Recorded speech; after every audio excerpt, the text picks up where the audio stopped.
galera, beleza? Meu nome é Jonathan, professor de Geografia do canal Geografia Ensinar e Aprender. Hoje nós falaremos um pouco sobre a região norte do Brasil.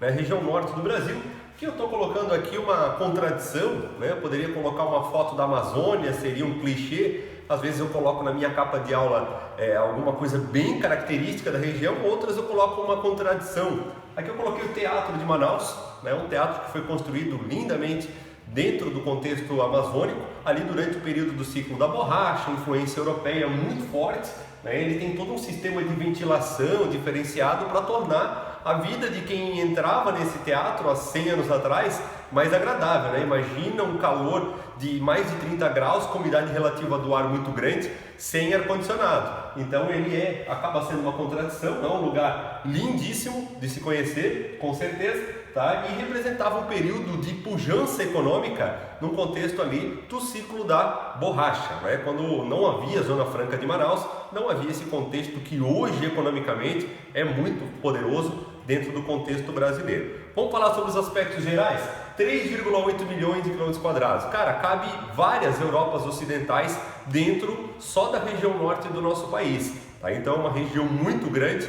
Boa parte dos países europeus cabem dentro de um ou dois estados aqui da Amazônia, tá? Então dentro da Amazônia, né, que é o estado do Pará, o estado do Amazonas, cabe França, Alemanha e Espanha dentro de cada um desses estados, só para você ter uma ideia. Então o estado de Tocantins é o novato da região ali. Foi no final da década de 80 que ele passa a integrar a região norte do país. Outros territórios foram incorporados na região norte como estados, né? Eles eram territórios que não havia um governo estadual, vamos dizer assim, que é o caso de Rondônia, por exemplo.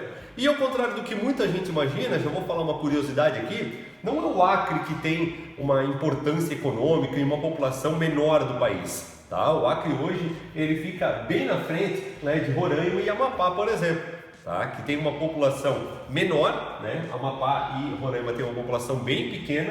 A menor população do nosso país é do estado de Roraima, né? E a capital com menor população, eu não sei se é Boa Vista agora não, né? Agora eu posso estar falando besteira, mas também não vou editar o vídeo para voltar e olhar isso agora também não, tá?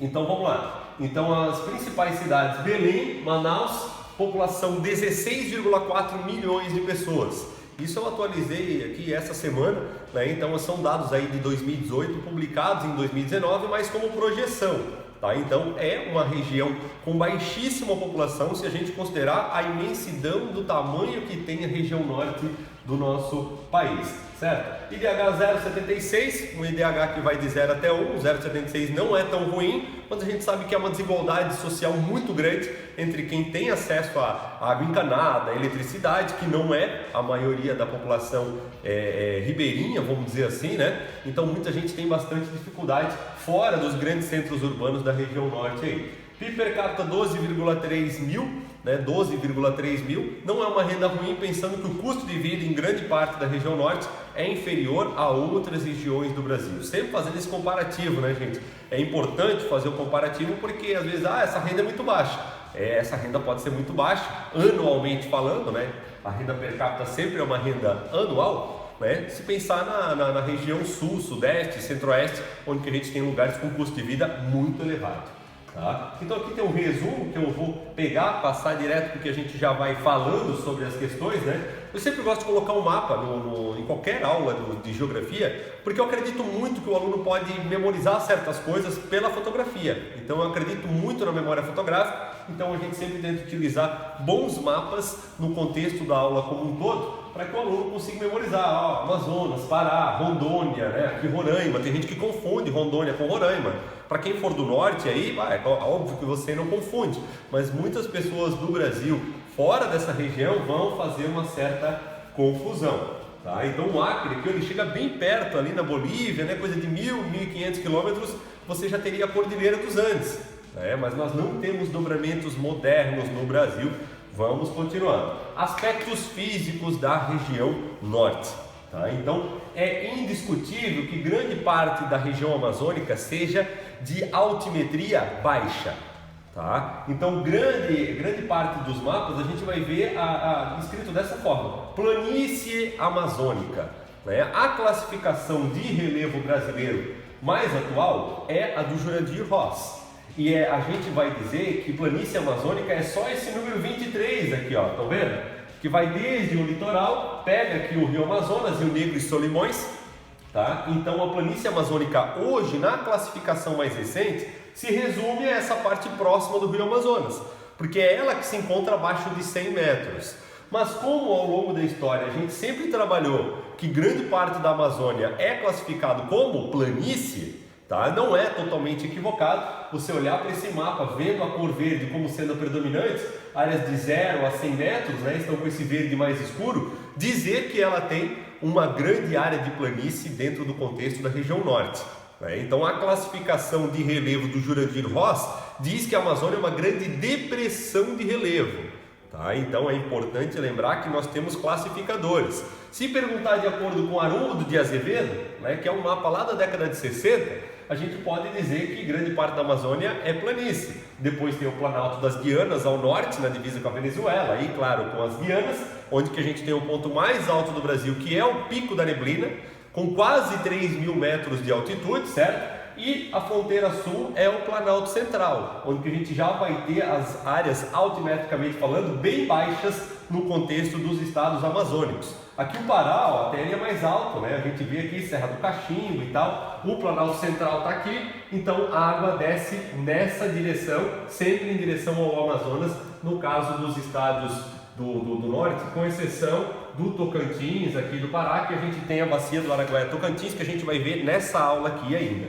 Tem muito aspecto de características físicas que a gente precisa estudar no contexto da região norte. Então talvez essa aula fique um pouco mais longa do que o normal, mas é uma região onde que isso se ressalta bastante. Tá? Então aqui a gente consegue ver esse tom de caramelo, vamos dizer assim, predominando na Amazônia. Na classificação do Jurandir Ross, a Amazônia é uma grande depressão de relevo, que seriam as áreas de desgastes, né, de bacias sedimentares que surgiram no período devoniano durante a era paleozoica. Tá? Então, do ponto de vista geológico, tecnicamente falando, esse é o mapa mais preciso, certo? Temos aula sobre relevo brasileiro aqui nesse canal, você pode pesquisar aqui também. Vou colocar um dos links aqui nesse contexto, né, recomendando que você vá lá depois. Vamos falar de geologia. Então, geologia, que a gente tem um mapa do Brasil, a gente consegue ver bastante essa cor salmão, esse rosa aqui, né? E esse rosa representa plataformas e escudos do pré-cambriano. E o que a gente encontra nas plataformas e escudos do pré-cambriano? Recursos minerais metálicos. Né? Então, minério de ferro, manganês, a gente encontra bauxita também, né, em grande quantidade na região amazônica. Isso se deve às características sedimentares, naturalmente, e das características que tem por debaixo dessa região sedimentar, que são do escudo cristalino. Então o nosso país é riquíssimo em recursos minerais e a Amazônia tem grande participação nesse contexto. Climaticamente falando, a região norte do nosso país, o clima predominante é o equatorial. Ah, mas o Tocantins aqui, o Tocantins, ele se desmembrou de Goiás ali, justamente porque geograficamente está mais ligado com a região amazônica. Mas climaticamente, Tocantins é de clima tropical, é o bioma cerrado que predomina dentro do território de Tocantins. Então, muita gente acha que vai chegar no Tocantins e vai ter lá a floresta amazônica. Não é bem assim, a expansão agropecuária dificulta ainda mais essa interpretação naquela região. Aqui nós temos outra classificação de clima, onde que a gente consegue separar o clima amazônico em pelo menos dois, né? Então a gente tem um clima super úmido sem estação seca, que é essa parte do miolo da Amazônia, onde ela está mais preservada nessa parte oeste do estado do Amazonas, certo? E o restante aqui, ó, boa parte do resto da região norte, é um clima considerado úmido com 1 a 3 meses secos. E esses meses secos são com 20, 50, 100 milímetros de chuva. Então os meses secos dessa região, né, são considerados úmidos em algumas regiões do nosso país, se a gente fosse fazer um comparativo de verdade. Né? Então chega a ter um período que chove muito menos aqui, é no inverno do hemisfério sul que isso vai acontecer, tá? Então o período de chuvas é praticamente todo o restante do ano, certo? E semiúmido vai pegar aqui já, na verdade, as áreas de cerrado, né? Que vai pegar o Tocantins aqui, por isso que eu deixei a legenda aparecendo ali também. Massas de ar. A massa de ar número 2 é a massa equatorial continental. É a massa que se forma em cima da Amazônia, né? É a única grande massa de ar úmida que se forma no interior de um continente. Normalmente uma massa de ar úmida, ela se forma em cima do mar, né? Ela se forma-se muitas nuvens em cima do mar em qualquer lugar do planeta, né? E em cima dos continentes, normalmente quem está muito afastado do litoral é seco. E aqui a gente tem uma das florestas mais densas e úmidas do mundo, a floresta mais densa e úmida do mundo. Então a gente tem uma grande formação de nuvem de chuva, os famosos rios voadores, tá ok? Vegetação, obviamente que é floresta amazônica, né? O predomínio em termos de biomas é de floresta amazônica. E temos a presença do cerrado no estado do Tocantins aqui aparecendo também. Mas o predomínio absoluto, vai ter uma pergunta do vestibular, ninguém vai fazer uma pergunta tão fácil, né? Qual é o bioma predominante na região norte do país? Mas é importante falar o óbvio, como eu sempre costumo dizer.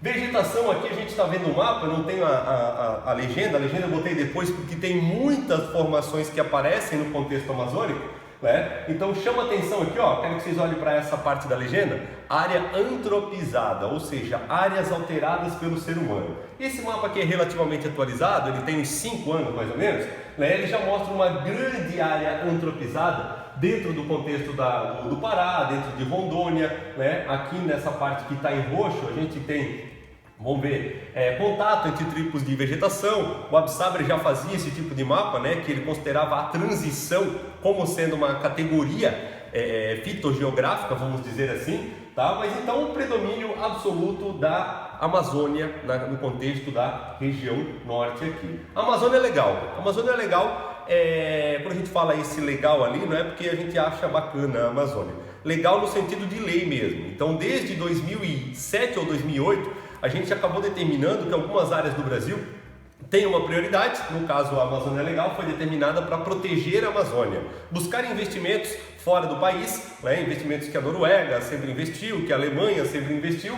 A Amazônia Legal, ela é um lugar onde a gente tem um cuidado especial. Na verdade, a Amazônia Legal começou a ser discutida e criada antes disso, né? O Fundo da Amazônia foi criado em 2008. Tem gente que já estava pensando aí, o cara está falando errado. Então, o Fundo Amazônia foi criado em 2008, baseado na Amazônia Legal. Vamos pegar recursos e enviar para esses lugares para tentar conservar a região amazônica, o bioma amazônico, tá? E a gente tem um desmatamento muito grande. É bastante polêmico no contexto atual o desmatamento brasileiro, porque a gente tem grupos de investidores que têm aí 20 trilhões de reais, 7 trilhões, cerca de 5, 7 trilhões de dólares, investidores estrangeiros, que estão ameaçando deixar de investir no Brasil se a gente não mostrar alguma mudança nesse contexto de desmatamento aqui, tá? Observem que desde 94 a gente teve picos de desmatamento, por exemplo, em 2004.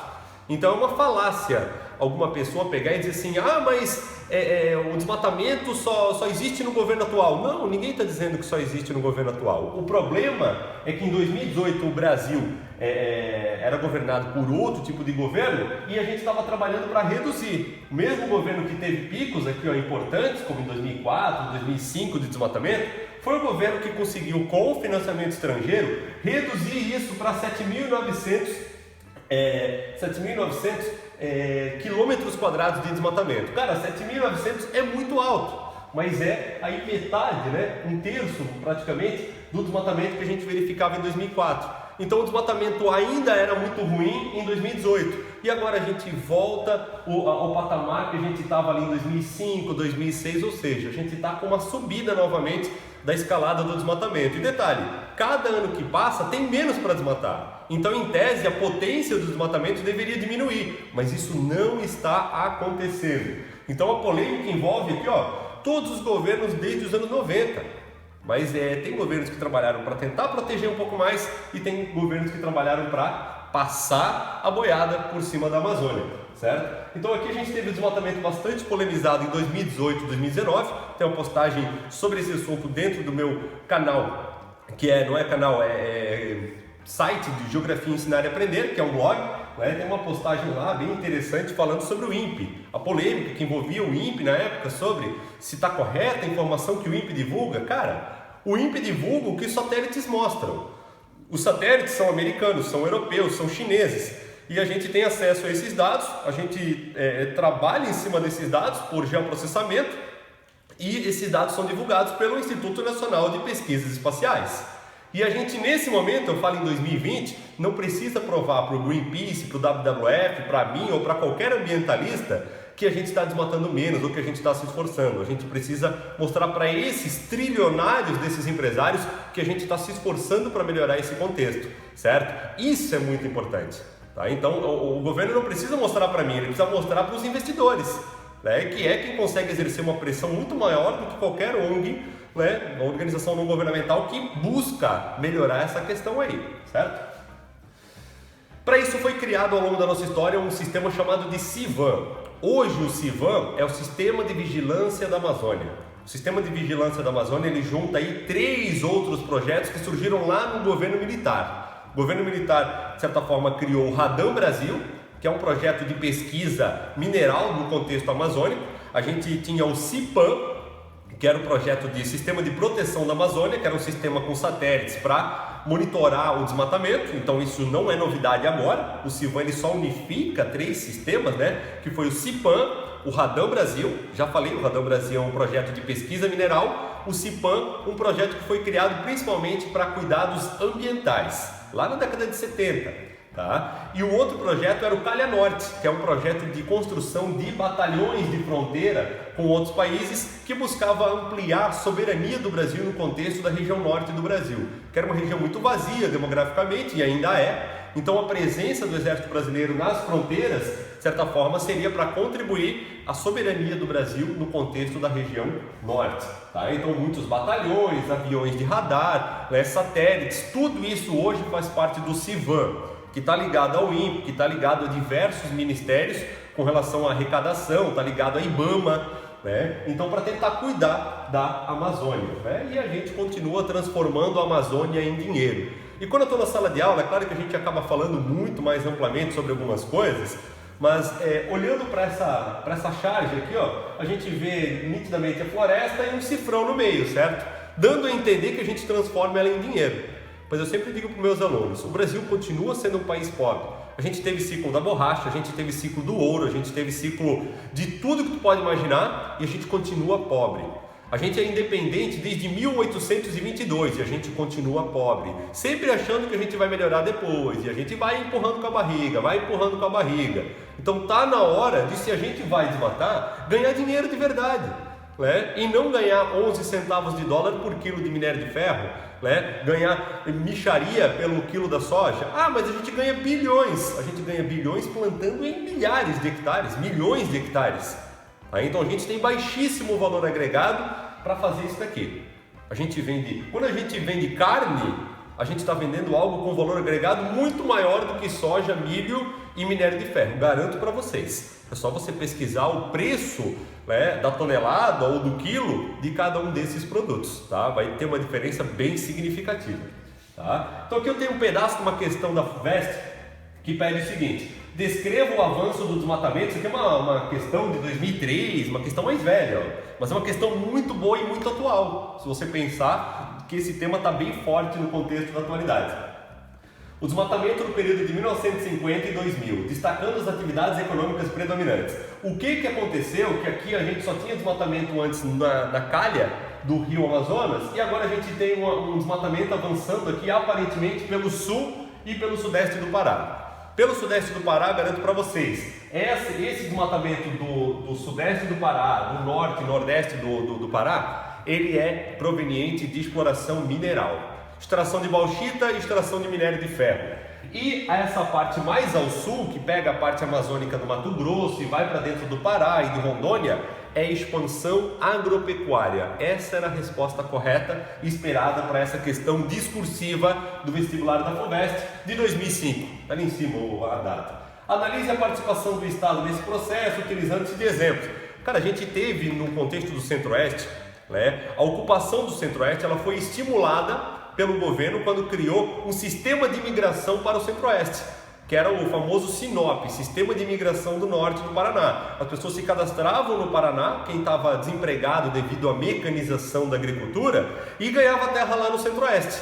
E isso foi avançando, anos 70, 80, 90, estamos em 2020 e os caras não estão contentes com o território que já está ocupado e estão ocupando áreas da Amazônia dentro do Pará, dentro de Rondônia, dentro do Amazonas. Tá? E isso, como a gente está vendo que isso não está parando, a gente se preocupa bastante.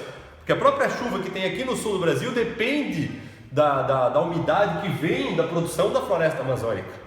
E quem entende isso se preocupa bastante. Hidrografia.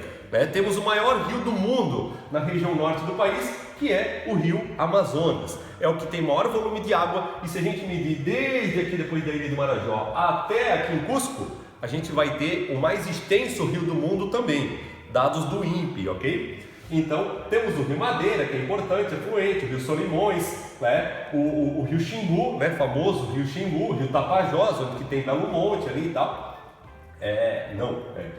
E aqui a gente tem a bacia amazônica com algumas características bem básicas, 6.500 km de extensão, aqui o Rio Negro, que vem lá da Colômbia, o Rio Solimões, que vem do Peru. O Rio Solimões vem de uma área fria da cordilheira. O Rio Negro tem essa característica negra porque ele vem de uma região quente, onde que a água tem grande quantidade de matéria orgânica. Tá? Então são rios com características físico-químicas muito diferentes. Essa água aqui vem fria, essa água de lá vem quente, essa água aqui vem cheia de sedimento mineral, então a água vem curva, um amarelado, vamos dizer assim, dos Solimões, e a outra vem com características orgânicas. Rio Araguaia-Tocantins é uma bacia gigantesca, totalmente brasileira. Em área é a maior bacia hidrográfica totalmente brasileira e em volume de água também. Tá? Então eu tenho essas características bem especificadas numa aula aqui nesse canal sobre bacias hidrográficas, mas aqui a gente fala por região, a gente acaba dando uma repetida aí sem problema algum. Então ali vai ter nascentes aqui no estado de Goiás, na região da Serra da Mesa, vai ter o Araguaia pela esquerda, o Tocantins pela direita, eles convergem ali dentro do estado do Pará, formando apenas um rio, levando o nome Tocantins adiante. E aqui vale a pena a gente ressaltar, eu vou falar no contexto econômico das hidrelétricas também, mas aqui no contexto da bacia hidrográfica amazônica é a que mais tem investimentos nos últimos anos em termos de geração de energia hidrelétrica. Tá? A bacia do Rio Amazonas tem um potencial energético gigantesco, porque aqui a gente tem uma região alta e todos os rios que nascem aqui vão em direção ao Rio Amazonas ou que vão em direção ao mar, mas aqui pelo Araguaia-Tocantins tem potencial energético. Tá? Então os grandes projetos atuais de construção de hidrelétricas no Brasil são Belo Monte, Belo Monte está aqui no Rio Xingu, eu falei Xingu e depois mudei para Tapajós antes, mas temos projetos dentro do Tapajós também, e o complexo aqui de Jirau e Santo Antônio. Então eu diria que os maiores investimentos hoje estão em Belo Monte, com 11.000 megawatts de potência, e o complexo do Rio Madeira, que é Jirau e Santo Antônio, são duas barragens, chegando a 6,5 mil megawatts. Tá? Então isso aí é energia para 40 milhões de pessoas. Tá? A gente não tem isso na região norte, é óbvio que isso é para potencializar a ocupação da região norte e sabe-se lá onde que vai parar a Amazônia nesse contexto. Próxima aula sobre aspectos sociais, econômicos e culturais da região amazônica. Obrigado, não esquece de se inscrever no canal, valeu!